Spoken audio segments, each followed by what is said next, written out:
Hello everyone, my name is Christine Mulhern and I'm the Assistant Secretary of Meat Exports at the Department of Agriculture, Fisheries and Forestry.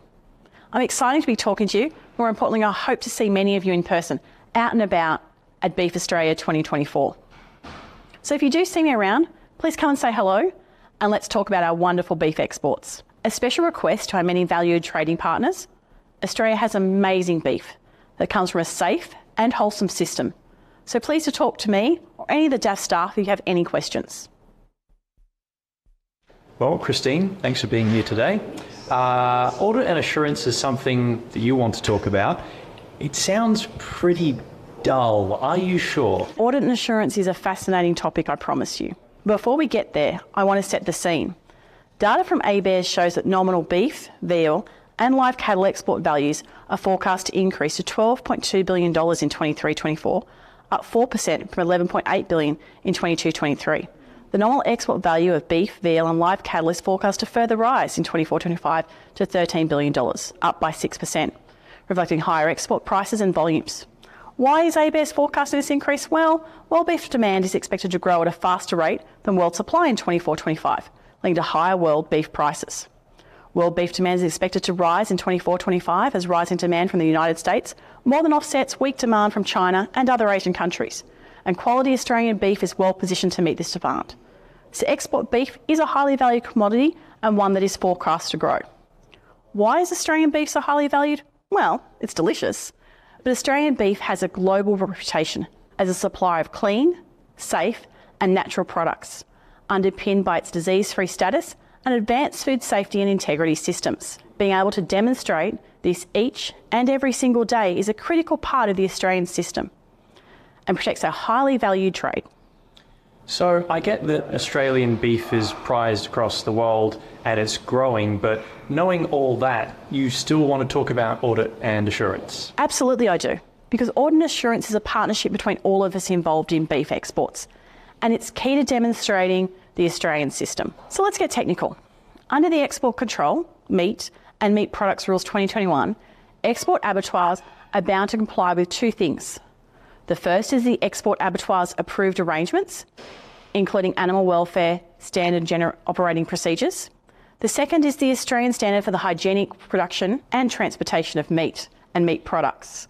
Each abattoir is responsible to comply and demonstrate this every single day. And the department verifies and audits against this. The department does this under the Export Meat System Audit Program. So how does the department actually audit these? So let's start with the main type of audit the department does. This is a systems audit. The purpose of a systems audit is to determine if systems as documented within the abattoir's approved arrangement are fully complied with by the abattoir.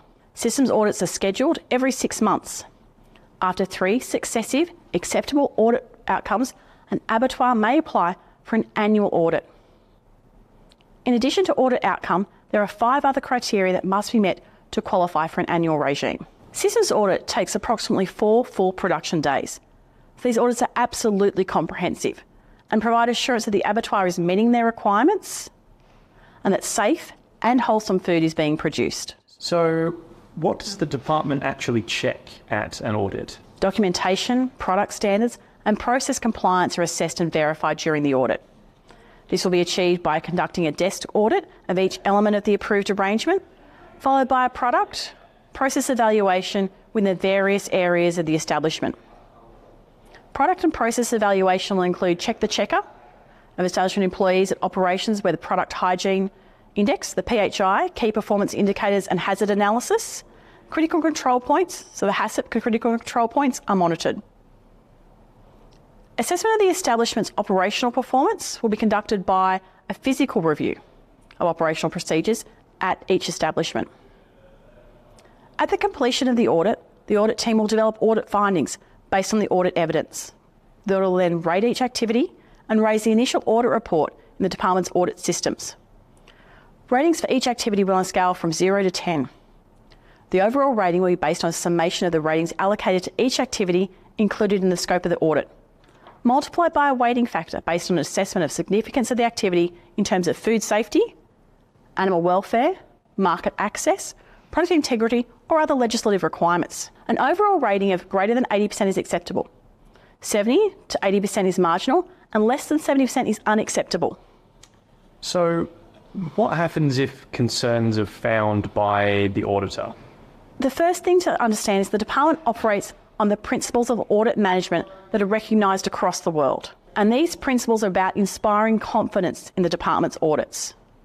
To inspire confidence, the department strives to be impartial, competent, responsible, open, confidential, responsive to complaints, and have effective risk management.